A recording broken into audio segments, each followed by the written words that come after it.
Dans la matinée du mardi 17 février 2016 et initiée par le TCO, une rétrospective a été présentée avec la participation des partenaires et experts du projet GIMEL, Gestion intégrée de la mer et du littoral. Ce séminaire a permis de revenir sur l'ensemble du projet GIMEL depuis son lancement en novembre 2013 jusqu'à ce mardi 17 février avec la présence des acteurs du territoire concerné, institutions, chambres consulaires, associations, enseignants, élèves. Alors c'est une gestion intégrée mer et littoral qui consiste à avoir les interactions entre la partie terrestre et la partie littorale de notre territoire.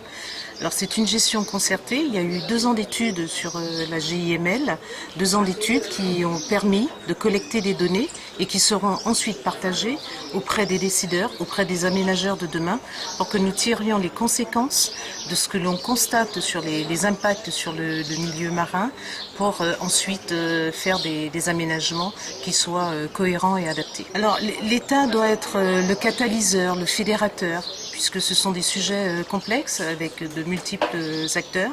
Et nous devons aussi prendre notre part sur l'évaluation de cette démarche et conduire avec les partenaires, ici le TCO, puisque c'est le territoire de la côte ouest qui était en charge de cette étude, les accompagner sur la poursuite et l'extension de cette démarche, voire son approfondissement sur d'autres territoires de la Réunion.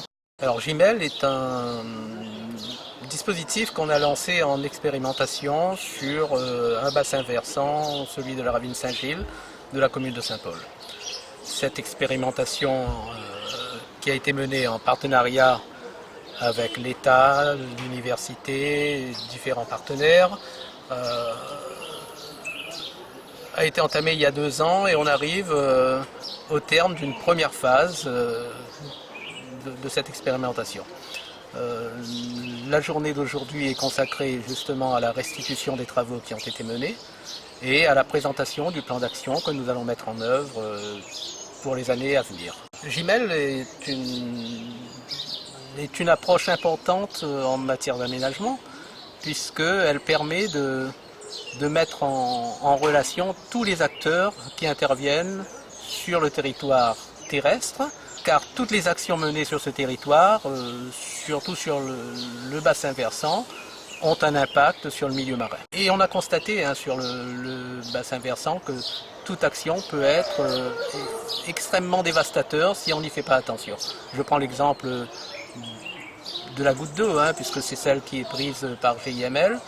Une goutte d'eau versée sur le milieu terrestre s'infiltre et atteint la mer par le biais de la nappe phréatique.